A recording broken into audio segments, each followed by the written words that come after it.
Hello student, welcome to my YouTube channel Rohit academy. Student, आज हम इस वीडियो में आप लोगों को बताएंगे क्लास 11th का सब्जेक्ट आप लोगों का है सामान्य हिंदी, यानी कि हिंदी है। कक्षा 11 का आप लोगों का विषय क्या है? हिंदी है। आप लोगों का वार्षिक परीक्षा का ये आप लोगों का पेपर है 2026 का, बिल्कुल न्यू पेपर, वायरल पेपर आप लोगों के सामने लेकर के आए हैं। आप लोगों की जानकारी के लिए बता दइए, जो पेपर का कोड है यानी कि पैटर्न आप लोगों का क्या ए है, ठीक है। पूर्णांक आप लोगों का सब मतलब पूरा नंबर आप लोगों को कंप्लीट तरीके से इस वीडियो में बताएंगे ना, आप लोग को समझाएंगे। बस आप लोग वीडियो के अंत तक बने रहिएगा। ये एनुअल एग्जामिनेशन यानी कि ईयरली एग्जामिनेशन आप लोगों का वायरल पेपर है, आप लोगों का न्यू पेपर है। आप लोगों का ये जानकारी के लिए बता दें, ये जो पेपर है बाबू सामान्य और साहित्यिक हिंदी के दोनों स्टूडेंट के लिए है, और सभी डिस्ट्रिक्ट में यानी कि सभी जिला में सभी को स्कूल कॉलेज में यहाँ से क्वेश्चन पूछे जाएगा। एक एक क्वेश्चन का यानी कि प्रश्न का उत्तर इस वीडियो में बताएंगे ना, आप लोग को समझाएंगे। बस आप लोग वीडियो के अंत तक बने रहिएगा। चलिए बिना देरी के अपने क्वेश्चन पर आते हैं। सबसे पहले यहाँ पर हमारा पहला क्वेश्चन दिया गया है, हिंदी गद्य के इतिहास पर आधारित निम्नलिखित प्रश्नों के उत्तर सही विकल्प चुन करके लिखिए, जो कि 4 नंबर का क्वेश्चन दिया गया है। जिसमें हमारा का वाला क्वेश्चन यानी कि पहला क्वेश्चन इसमें दिया गया है कि खड़ी बोली गद्य की प्रथम रचना है, यानी कि खड़ी बोली गद्य की प्रथम रचना क्या है, हमें यह बताना है। तो इसका जो राइट आंसर हो जाएगा, कौन सा सही आंसर हो जाएगा बाबू? हमारा आ वाला ऑप्शन राइट हो जाएगा। गोरा बादल की कथा जो हो जाएगा, क्या हो जाएगा? गोरा बादल की जो कथा है वो क्या है? खड़ी खड़ी मतलब बोली की गद्य की प्रथम रचना है, ए वाला, यानी कि हमारा ऑप्शन राइट हो जाएगा। आप लोग भी कॉपी पेन लेकर के बैठ जाइएगा, क्वेश्चन को लिख लीजिएगा, क्वेश्चन का आंसर भी नोट कर लीजिएगा, ठीक है। अगला क्वेश्चन यहाँ पर दूसरा क्वेश्चन दिया गया, क्या जितना क्वेश्चन बता रहे हैं सभी के पेपर में यहीं से फंसेगा, ईयरली एग्जामिनेशन यानी कि वार्षिक परीक्षा के पेपर में, ठीक है। आप लोगों को बता रहे हैं, समझा रहे हैं, आप लोग इसको अच्छे तरीके से समझ लीजिएगा और इसको नोट कर लीजिएगा, याद कर लीजिएगा, तैयार कर लीजिएगा, ठीक है। अगला क्वेश्चन देखते हैं। हमारा खा वाला क्वेश्चन यानी कि दूसरा क्वेश्चन दिया गया है। देखिए आप लोगों का दिया गया अष्टयाम के रचनाकार है, यानी कि अष्टयाम के रचनाकार कौन है, हमें ये बताना है। तो इसका जो राइट आंसर हो जाएगा, कौन सा हमारा सही आंसर हो जाएगा बाबू? ये हमारा सा वाला ऑप्शन राइट हो जाएंगे, नाभा दास जी हो जाएंगे, ठीक है, जो कि सी वाला ऑप्शन हमारा राइट हो जाएगा। अगला क्वेश्चन देख लेते हैं। अगला क्वेश्चन यहाँ पर हमारा दिया गया है, समझिएगा। यहाँ पर देखिए अगला क्वेश्चन हमारा यहाँ पर दिया गया है, गा वाला है, यानी कि तीसरा क्वेश्चन है कि लहरों के राजहंस के लेखक, यानी कि लहरों के राजहंस के लेखक कौन है, हमें यह बताना है। तो इसका जो राइट आंसर हो जाएगा, क्या हो जाएगा बाबू? मोहन राकेश जी हो जाएंगे, जो कि कौन सा हमारा आ वाला ऑप्शन इसका सही हो जाएगा, ठीक है। अगला क्वेश्चन हमारा गा वाला दिया गया है, यानी कि चौथा क्वेश्चन देगा उपन्यास विधा की रचना है, यानी कि उपन्यास विधा की इसमें से कौन सी रचना है, हमें यह बताना है। तो इसका जो राइट आंसर हो जाएगा, बाण भट्ट की आत्मकथा जो है ये उपन्यास विधा की रचना है, जो कि कौन सा हमारा दा वाला यानी कि डी वाला ऑप्शन इसका सही हो जाएगा, ठीक है। फिर अगला क्वेश्चन चलिए देख लेते हैं। दूसरा क्वेश्चन यहाँ पर हमारा दिया गया है, समझिएगा, कि हिंदी साहित्य काव्य साहित्य के इतिहास पर आधारित प्रश्नों का उत्तर दीजिए, जो कि इसमें भी 4 नंबर का क्वेश्चन गद्य से रहेगा, 4 नंबर पद्य से रहेगा, ठीक है। और आप लोगों का अगला क्वेश्चन इसमें का वाला दिया गया है कि कृताका यानी कि क्या दिया गया है? कृतापा के रचयिता है, यानी कि इसके रचयिता कौन है, हमें ये बताना है। तो इसका जो राइट आंसर हो जाएगा बाबू, ये क्या हो जाएगा? विद्यापति जी हो जाएंगे, जो कि सा वाला ऑप्शन हमारा इसका राइट हो जाएगा। कौन सा? ये हमारा सा वाला ऑप्शन सही हो जाएगा। अगला क्वेश्चन खा वाला दिया गया, रीत काल का दूसरा नाम है, यानी कि रीत काल का दूसरा नाम क्या है, हमें ये बताना है। तो इसका जो सही आंसर हो जाएगा श्रृंगार काल हो जाएगा, जो कि आ वाला ऑप्शन हमारा सही हो जाएगा। अगला क्वेश्चन गा वाला क्वेश्चन हमारा यहाँ पर दिया गया, क्या गा वाला क्वेश्चन दिया गया, रीतबद्ध काव्य के कवि हैं, यानी कि रीतबद्ध काव्य के कवि कौन है, हमें ये बताना है। तो इसका जो राइट आंसर हो जाएगा, कौन सा सही आंसर हो जाएगा बाबू? देखिए रीतबद्ध काव्य के जो कवि हैं कौन हो जाएंगे पता है? ये भिखारी दास जी हो जाएंगे, जो कि कौन सा हमारा सा वाला ऑप्शन इसका सही हो जाएगा, ठीक है। अगला क्वेश्चन यहाँ पर हमारा गा वाला क्वेश्चन दिया गया, क्या कि किस कवि को राष्ट्र कवि का सम्मान प्राप्त हुआ, हमें यह बताना है। तो इसका जो राइट आंसर हो जाएगा, कौन सा सही आंसर हो जाएगा? मैथिली शरण गुप्त जी हो जाएंगे, जो कि बा वाला ऑप्शन हमारा इसका राइट हो जाएगा, ठीक है। अगला क्वेश्चन हमारा यहाँ पर दिया गया है का वाला क्वेश्चन। इसमें देखिए आप लोगों का 2 क्वेश्चन वैसे दिया गया है आप लोगों का, जो कि आप लोगों का ये मानसिक तर्क वाला है, यानी कि आप लोगों का ये दिमाग लगाना है। इसमें दिया गया लाल रंग के गोलाकार संकेत होते हैं, यानी कि किसके संकेत होते हैं? तो आदेशात्मक होता है, यानी कि आदेश देने का काम करता है। आ वाला ऑप्शन हमारा इसका सही हो जाएगा। खा वाला क्वेश्चन हमारा दिया गया यातायात संकेतों को कितनी श्रेणियों में प्रदर्शित करते हैं, हमें ये बताना है। तो इसका जो राइट आंसर हो जाएगा, कौन सा सही आंसर हो जाएगा बाबू? बा वाला ऑप्शन हमारा सही हो जाएगा। 3 श्रेणियों में व्यक्त करते हैं, जो कि कौन सा बा वाला ऑप्शन हमारा इसका सही हो जाएगा, ठीक है। अगला क्वेश्चन यहाँ पर हमारा दिया गया, क्या समझिएगा। अगला क्वेश्चन हमारा चौथा का वाला क्वेश्चन यहाँ पर दिया गया है, यहाँ पर देखिए चौथा का वाला क्वेश्चन हमारा यहाँ पर दिया गया है कि निम्नलिखित गद्यांशों में से किसी एक पर आधारित प्रश्नों का उत्तर दीजिए, जो कि 10 नंबर का क्वेश्चन दिया गया है। इसमें आप लोग का पहला क्वेश्चन दिया गया है, इसको पढ़ते हैं और आप लोग को समझाते हैं, आप लोग को बताते हैं। देखिए क्या दिया गया है, यह समय ऐसा है कि उन्नति के मानो घुड़दौड़ हो रही है। तो ये आप लोग का उन्नति शब्द हो गया है, तो भारतवर्ष की उन्नति कैसे हो सकती है, इसी पाठ से आप लोग का लिया गया। ठीक है, यहाँ पर उन्नति शब्द यूज हो गया। ठीक है, इस पैसेज को यानी कि इस आप लोग का गद्यांश को आप लोग को रीड कर लीजिएगा, और जो क्वेश्चन इसका दिया गया इसका आंसर हम बता देते हैं आप लोग को, एंड आप लोग को समझा देते हैं। पहला क्वेश्चन इसमें दिया गया, देखिए 10 नंबर का आप लोग का ये रहेगा। एक क्वेश्चन का राइट आंसर देने पर हमें कितना 2 नंबर मिलेगा, और टोटल 5 क्वेश्चन रहेगा। 10 नंबर यहाँ से आप लोगों का कंप्लीट तरीके से पहले गद्यांश का कराते हैं, फिर पद्यांश का कराते हैं। ठीक है, इसमें का वाला क्वेश्चन यानी कि पहला क्वेश्चन आ वाला दिया गया, उपयुक्त गद्यांश का संदर्भ लिखिए, यानी कि हमें क्या लिखना है, संदर्भ लिखना है। पेपर का क्वालिटी आप लोगों को थोड़ा लो देखने को मिलेगा, क्योंकि ये पेपर हमारे पास ऐसे स्टूडेंट सेंड किए हैं, आप लोग को समझाने की पूरी कोशिश करेंगे, बस आप लोग इसको ध्यानपूर्वक से समझिएगा। तो संदर्भ आप लोग को लिखना है, तो हेडिंग बना लीजिएगा आप लोग, ब्लैक पेन से कॉपी में लिखना है संदर्भ। इसमें आप लोग को लिखना क्या है, देखिए आप लोग को संदर्भ हेडिंग बना लेना। इसमें लिखना है कि प्रस्तुत गद्यांश हमारी पाठ्य पुस्तक हिंदी के भारतवर्ष उन्नत कैसे हो सकती है नामक पाठ से लिया गया है, जिसके लेखक भारतेंद्र हरिश्चंद्र जी हैं। तो इस प्रकार से हमारा ये क्या 2 नंबर लिख करके कंप्लीट हो जाएगा, संदर्भ लिख करके। आशा करते हैं ये वाला समझ में आ गया। अगला क्वेश्चन इसमें दूसरा क्वेश्चन देगा, रेखांकित अंश की व्याख्या कीजिए, यानी कि हमें क्या करना है, रेखांकित अंश की व्याख्या करना है। तो हेडिंग बना लीजिएगा रेखांकित अंश की व्याख्या। क्या बनाना है, रेखांकित अंश की व्याख्या। इसमें लिखना है क्या कि लेखक का कहना है कि वर्तमान समय में उन्नति के अवसर मानो उमड़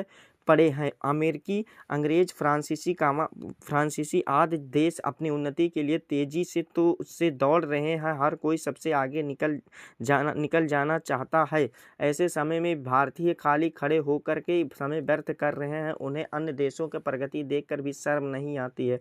लेखक चेतावनी देते हैं कि जो इस समय पीछे रह जाएगा वह फिर कभी आगे नहीं बढ़ पाएगा। तो इस प्रकार से हमारा ये वाला भी कंप्लीट हो गया बाबू 2 नंबर का। फिर अगला क्वेश्चन हमारा यहाँ पर दिया गया है, सा वाला क्वेश्चन दिया गया, वर्तमान में कौन अपनी उन्नति से मतलब दिया गया है, वर्तमान में कौन अपनी उन्नति के लिए क्या दिया गया है, प्रयासरत, यानी कि प्रयासरत है और क्यों है। इस प्रकार से यहाँ पर ये क्वालिटी थोड़ा लिखने को लो मिल रहा है, इसीलिए आप लोगों को समझाने में कम आप लोगों को। चलिए कोई बात नहीं, इसका आंसर आप लोगों को क्या लिखिएगा, वर्तमान में अमेरिकी, अंग्रेज, फ्रांसीसी आदि देशों अपनी उन्नति के लिए प्रयासरत हैं, क्योंकि यह समय उन्नति का है और सभी देश एक दूसरे से आगे निकलना चाहते हैं। ठीक है, तो ये वाला भी 2 नंबर लिख करके हमारा कंप्लीट हो जाएगा। अगला क्वेश्चन दा वाला, यानी कि हमारा चौथा क्वेश्चन दिया गया कि शरीर से अधिक क्या दिया गया है, शरीर से अधिक शक्तिशाली ना होते हुए भी जापानी क्यों अपनी उन्नति में सफल हैं और क्यों है, हमें यह बताना है। तो इसका आंसर आप लोग को क्या लिखना है, इसका आंसर आप लोग को लिखना है कि जापानी अपनी उन्नति में सफल हैं क्योंकि वह समय की महत्व को समझते हैं और उन्नति की दौड़ में तेजी से भाग रहे हैं, जबकि भारतीय अभी भी आलस में पड़े हैं। तो 2 नंबर इसमें भी बाबू आप लोग का लिख करके कंप्लीट हो जाएगा। अगला क्वेश्चन हमारा यह वाला दिया गया कि उन्नति के वर्तमान साधनों पर भारतीयों की दुर्भाग्यहीनता के संबंध में लेखक के क्या विचार हैं, हमें ये बताना है। तो इसका आंसर आप लोग को क्या लिखेगा, लेखक का मानना है कि वर्तमान में उन्नति के अनेक साधन उपलब्ध हैं, लेकिन भारतीयों की दुर्भाग्यहीनता यह है कि वह इन अवसरों का लाभ नहीं उठा रहे हैं। जिन लोगों के सिर पर आक्रामकता का छाता है और आंखों पर मूर्खता की पट्टी बंधी है, उन्हें लेखक ईश्वर को कोप मानते हैं। इस प्रकार से इसमें भी 2 नंबर लिख करके बाबू हमारा हो जाएगा कंप्लीट। इस प्रकार से हमारा 10 नंबर यहाँ पर हो गया कंप्लीट, पहला गद्यांश का आंसर लिख करके। ठीक है, आशा करते अच्छे तरीके से समझ में आ गया होगा। बाबू आप लोगों के लिए इतना मेहनत से वीडियो बनाया जाता है, लेकिन आप लोग वीडियो को शेयर नहीं करते हैं, तो आपको एक ही काम करना है, वो काम कौन सा है ये जान लीजिएगा।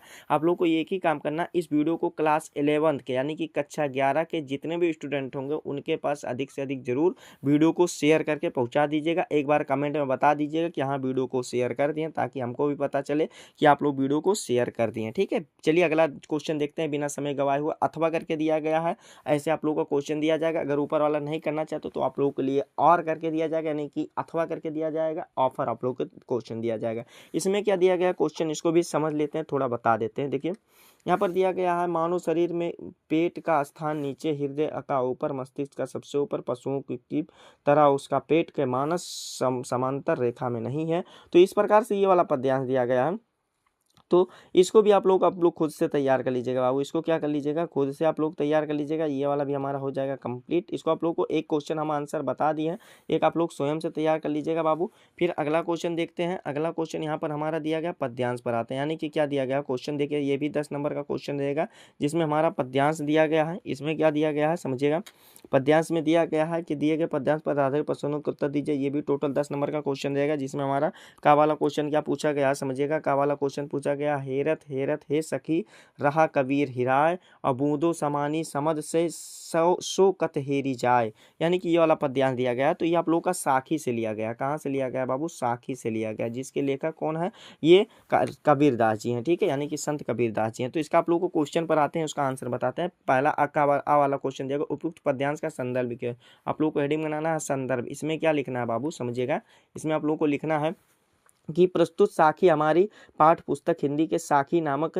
पाठ से ली गई है, जिसके रचयिता संत कबीरदास जी हैं। बाबू 2 नंबर लिख करके ये हमारा कंप्लीट हो जाएगा। अगला क्वेश्चन यहाँ पर देख लेते हैं। अगला क्वेश्चन हमारा क्या दिया गया, इसको भी समझा देते हैं एंड आप लोग को बता देते हैं, ठीक है। यहाँ पर आप लोग अगला क्वेश्चन देख लेते हैं। बा वाला क्वेश्चन देख, रेखांकित अंश की व्याख्या कीजिए। तो हेडिंग बना लेना है रेखांकित अंश की व्याख्या। इसमें लिखना क्या है, कबीरदास जी कहते हैं कि जिस प्रकार बूंद समुद्र में मिल जाने के बाद उसे उसे उसे ढूंढना असंभव है, उसी प्रकार जीवात्मा जब परमात्मा में विलीन हो जाती है तो उसे अलग से ढूंढा नहीं जा सकता है। आत्मा और परमात्मा एक हो जाते हैं। इस प्रकार से 2 नंबर इसमें बाबू हमारा कंप्लीट हो जाएगा। फिर अगला क्वेश्चन हमारा दिया गया, प्रस्तुत साखी में कबीर ने किसका वर्णन किया है। तो इसका आंसर लिखिएगा, प्रस्तुत साखी में हमारी पाठ पुस्तक हिंदी के यहाँ पर इसका आंसर देखिए क्या लिखेगा, प्रस्तुत साखी में कबीर ने जीवात्मा के परमात्मा में विलीन होने का स्थिति का वर्णन किया। इस प्रकार से इसमें भी 2 नंबर लिख करके कंप्लीट हो जाएगा। अगला क्वेश्चन यहाँ पर दिया गया, जीवात्मा रूपी सखियों से कबीर क्या कह रहे हैं, हमें ये बताना है। तो इसका जो आंसर हो जाएगा क्या लिखना है कि कबीर जीवात्मा रूपी सखियों से कह रहे हैं कि वह परमात्मा को ढूंढते ढूंढते स्वयं भी उसी में लीन हो गए हैं, जैसे बूंद समुद्र में मिल जाती है। तो इसमें भी 2 नंबर लिख करके बाबू कंप्लीट हो जाएगा। अगला क्वेश्चन हमारा यह वाला दिया गया, प्रस्तुत दोहे में किस अलंकार का प्रयोग हुआ, हमें यह बताना। तो इसका आंसर क्या लिखेगा, प्रस्तुत दोहे में हेरत में पुनरावृत्त प्रकाश अलंकार और बूंद रमानी समद में दृष्टांत अलंकार का प्रयोग हुआ। इस प्रकार से 2 नंबर इसमें हमारा कंप्लीट हो गया। टोटल आप लोग का यहाँ पर 10 नंबर भी बाबू कंप्लीट हो गया, ठीक है। आशा करते हैं ये वाला भी समझ में आ गया होगा। अगला क्वेश्चन यहाँ पर अथवा करके दिया गया। अगर ऊपर वाला नहीं करना चाहते हैं तो अथवा करके वाला भी क्वेश्चन कर सकते हैं। यहाँ पर जो दिया गया है, ये खा वाला दिया गया है कि ऐसे यहाँ पर दिया गया है, निहित नहीं गाछत नहीं संग्राही शीश नाही नाई ले, ऐसे मानी मुंगनही को वारिद बिन देई। तो ये वाला आप लोगों का लिया गया है, ये हिंदी के नीति के दोहे नामक पाठ से लिया गया है, गिरधर कविवर जी हैं, ठीक है। तो ये वाला भी आप लोग लिखना, चातक वाला है तो इसको भी आप लोग कर लीजिएगा बाबू। आप लोग इसको स्वयं से तैयार कर लीजिएगा। एक क्वेश्चन आप लोग को बता दिए हैं, ठीक है। आगे का क्वेश्चन देखते हैं, इसको भी समझाते हैं, आप लोग को बताते हैं। देखिए क्या दिया गया है, 6 वाला क्वेश्चन दिया गया, निम्नलिखित में से किसी एक लेखक का साहित्य परिचय देते हैं, उनकी कृतियों पर प्रकाश डालिए। जो कि आप लोग का कितना नंबर, आप लोग का ये भी आप लोग का कितना 6 नंबर का क्वेश्चन रहेगा। इसमें आप लोग को क्या दिया गया है, देखिए रामवृक्ष बेनुपुरी जी दिए गए, आचार्य महाप्रसाद द्विवेदी जी दिए गए हैं और सरदार पूर्ण सिंह जी दिए गए। तो इन दोनों को आप लोग तैयार कर लीजिएगा, ये हर एग्जाम में आते हैं। अगर आप लोग एक और तैयार करना चाहते हैं तो भारतेंद्र हरिश्चंद्र जी का तैयार कर लीजिएगा। क्या, भारतेंद्र हरिश्चंद्र जी का तैयार कर लीजिएगा, ये भी पेपर में फंसते हैं, ठीक है, भारतेंद्र जी का। फिर अगला क्वेश्चन हमारा, कवियों का जीवन साहित्य परिचय लिखना है। यहाँ पर जीवन परिचय यानी कि साहित्य परिचय देना, उनकी कृतियों यानी कि रचनाओं पर भी प्रकाश डालना। महाकवि भूषण जी दिए गए हैं, तुलसीदास, बिहारी लाल।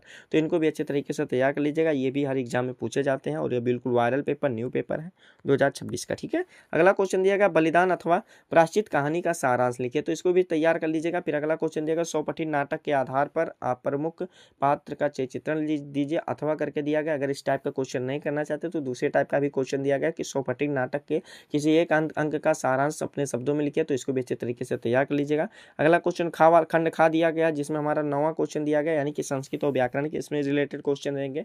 जिसमें हमारा क्वेश्चन दिया गया, दिए गए संस्कृत गद्यांशों में से किसी एक का संदर्भ सहित हिंदी में अनुवाद कीजिए, जो कि 7 नंबर यानी कि 7 नंबर का क्वेश्चन दिया गया है।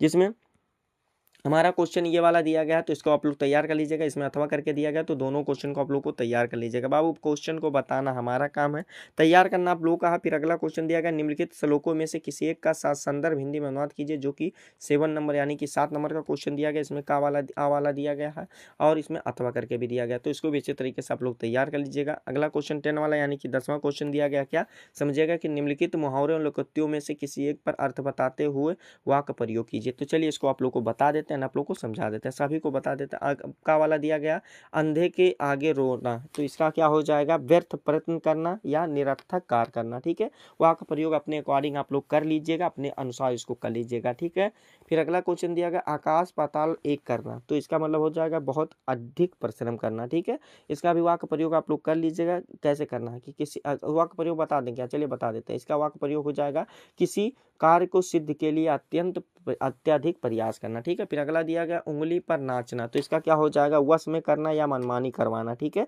इसका वाक्य प्रयोग क्या हो जाएगा, किसी व्यक्ति को अपनी इच्छा अनुसार कार्य करने के लिए बाध्य करना या या अपने नियंत्रण में रखना। ठीक है, ये वाला कंप्लीट हो जाएगा। फिर क्या दिया गया, ओखली में सिर देना, यानी कि ओखली में सिर देना घा वाला दिया गया, तो इसका मतलब क्या हो जाएगा, जानबूझकर संकट मोल लेना, यानी कि इसका वाक्य प्रयोग क्या हो जाएगा, वाक्य जो सेंटेंस बनेगा क्या, किसी कठिन या जोखिम भरे काम को जानते हुए भी शुरू करना। तो ये वाला भी हमारा कंप्लीट हो जाएगा। टोटल 10 नंबर आप लोगों को चारों बता दिए, लेकिन करना है 2 ही करना। ठीक है, चलिए अगला क्वेश्चन देख लेते हैं। अगला क्वेश्चन यहाँ पर हमारा दिया गया, क्या इसमें दिया गया है कि निम्नलिखित शब्दों में से संधि विच्छेद को सही विकल्प चयन कीजिए, जो कि 3 नंबर का क्वेश्चन दिया गया। इसमें पहला क्वेश्चन दिया गया, नदी सुखा संधि विच्छेद है होगा, यानी कि नदी का शब्द विच्छेद क्या हमें ये बताना, तो नदी प्लस ईश हो जाएगा, जो कि दा वाला ऑप्शन हमारा सही हो जाएगा।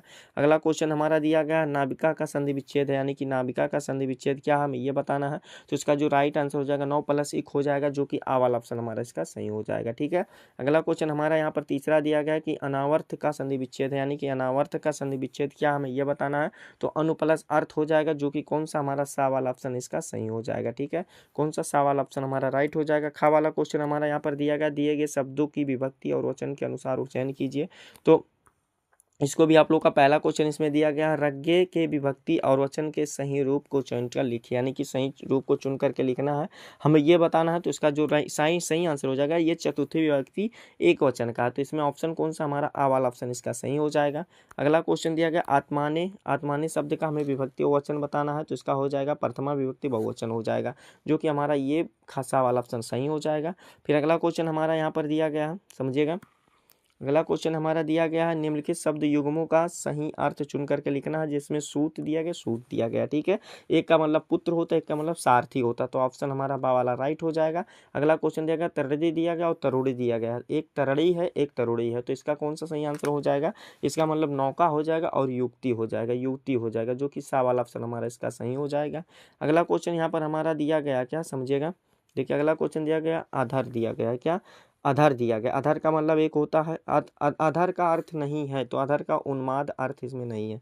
फिर इसमें पद दिया गया, पद कहते हैं, यानी कि पद किसे कहते हैं हमें ये बताना है, तो देखिए स्थान को भी पद कहते हैं, छंद के चरणों को भी कहते हैं, गीत को भी कहते हैं, तो इसका डी वाला ऑप्शन राइट हो जाएगा, ये सभी हो जाएगा। ठीक है, इन सभी को कहते हैं। फिर अगला क्वेश्चन यहाँ पर हमारा गा वाला दिया गया है, क्या दिया गया समझिएगा कि निम्नलिखित वाक्यांशों के लिए एक शब्द का चयन कीजिए, जो कि 2 नंबर का क्वेश्चन दिया गया। इसमें का वाला पहला क्वेश्चन इसमें दिया गया, वन में लगने वाली आग को क्या कहते हैं, तो वन में जो लग जाती है आग उसे क्या कहते हैं, पता है, नहीं पता ना, तो उसे कहते हैं बाबू दावा नल कहते हैं, क्या कहते हैं, दावा नल कहते हैं, बा वाला ऑप्शन सही हो जाएगा। पृथ्वी से संबंधित क्या है इसमें हमें ये बताना है, तो इसका जो सही आंसर हो जाएगा पार्थिव हो जाएगा, जो कि हमारा आ वाला ऑप्शन सही हो जाएगा। ठीक है, अगला क्वेश्चन, इसको सही शुद्ध रूप में लिखना है, यानी कि आप लोग को सही रूप बना करके चयन करना है, तो इसको आप लोग को भी तैयार कर लीजिएगा, शुद्ध रूप का चयन करना है। फिर आप शुद्ध रूप इसमें कौन सा शुद्ध वाक्य बता दे, क्या इसमें डी वाला ऑप्शन सही हो जाएगा, काम यानी उच्चकोट का काव्य। ठीक है, अगला क्वेश्चन दिएगा, वर्तनी की दृष्टि से अशुद्ध वाक्य है, यानी कि अशुद्ध वाक्य कौन सा है, तो डी वाला ऑप्शन राइट हो जाएगा, मुझे 100 रुपये देना, ये अशुद्ध वाक्य है। ठीक है, फिर अगला क्वेश्चन यहाँ पर हमारा दिया गया, व्याकरण के क्वेश्चन दिया गया, तो इसको आप लोग स्वयं से तैयार कर लीजिएगा। हास्य रस बताना, हास्य रस यानी कि हास्य रस पता है कि जब किसी व्यक्ति को विचित्र वेशभूषा, आकृति वाली या चेष्टाओं को देख करके हृदय में विनोद यानी कि भाव का उत्पन्न होता है या हंसी का भाव उत्पन्न होता है, हास्य रस कहलाता है। उदाहरण आप लोग बता सकते हैं कि हाथी जैसी देह, गेंडे जैसी चाल, तरबूज जैसी खोपड़ी, खरबूज जैसी गाल। एक एग्जाम्पल ये हो गया। दूसरा एग्जाम्पल भी बताना चाहते हैं, बता सकते हो क्या कि बुंदेल हर बोला के मुँह हमने सुनी कहानी थी, खूब लड़ी मर्दानी वहाँ झांसी की। नहीं सॉरी बाबू, ये तो वीर रस हो गया। ये आप लोग को क्या बताना है, ये हास्य रस का दूसरा एग्जाम्पल ऐसे बताना है। तंबुरा ले मंच पर बैठे प्रेम प्रताप, साज मिले ना समय मिले, रोज मिले 10-20 बाप। ठीक है, तो ये वाला देखो हंसी की भावना उत्पन्न हो गई कि नहीं, हम भी हंस दिए बाबू, तो 2 नंबर इसमें भी कंप्लीट हो जाएगा। 2 एग्जाम्पल भी हो गया। एक ही बताना, वीर रस वाला भी आप लोग बता सकते हैं। जो पहला एग्जाम्पल बताए वो हो जाएगा। वीर रस क्या होता है कि जब युद्ध या किसी कठिन कार्य को करने के लिए हृदय में उत्साह का भाव जागृत होता है, तो वो वीर रस वहाँ होता है। आप लोग एग्जाम्पल एक बता दिए हैं, फिर से बता दे क्या, बुंदेल हर बोला के मुँह हमने सुनी कहानी थी, खूब लड़ी मर्दानी बात तो झांसी वाली रानी थी। तो 2 नंबर इसमें भी बाबू कंप्लीट हो जाएगा। अगला क्वेश्चन हमारा खा वाला दिया गया, अनुप्रास अथवा यमक अलंकार को परिभाषा देते हुए उदाहरण लिखिए, जो कि 2 नंबर का क्वेश्चन दिया गया है। तो अनुप्रास अलंकार बता दे क्या लिखिएगा अनुप्रास अलंकार में कि वहाँ जहाँ वड़ों की आवृत्ति बार बार होती है वहाँ अनुप्रास अलंकार होता है। जैसे एग्जाम्पल यानी कि उदाहरण क्या हो जाएगा, आप लोग को एग्जाम्पल पहला लिखिएगा क्या कि चरु चंदल की चंचल किरणें खेल रही हैं जल थल में, यहाँ चा की आवृत्ति बार बार हुई है, तो उसके मतलब अर्थ अलग अलग है। ठीक है, यमक अलंकार भी दिया गया, यमक अलंकार का भी परिभाषा बता दे। देखिए एक ही को लिखना रहेगा। ठीक है, यमक अलंकार का लिखिएगा क्या कि जहाँ एक ही शब्द बार बार आए और हर बार उसका अर्थ अलग हो, वहाँ अलग यमक अलंकार होता है। जैसे एग्जाम्पल आप लोग लिख सकते हैं क्या, कनक कनक ते 100 गुनी मदकता, अधिकाय या खाए बौराय या जग पाए बौराय या वा पाए बौराय। ठीक है, यहाँ कनक एक अर्थ का होता है सोना, एक दूसरे अर्थ का होता है धतूरा। 2 नंबर इसमें भी कंप्लीट हो जाएगा। दोहा अथवा सोठा छंद के आप लोग को लक्षण बताना है, तो इसको भी आप लोगों को दोहा छंद का आप लोग बता सकते हैं। दोहा का बता दे क्या, ऐसे लिखिएगा, या एक अर्धसम मात्रिक छंद है। इसके पहले और तीसरे चरण में 13 मात्राएं होती है, दूसरे और चौथे चरण में 11 मात्राएं होती हैं।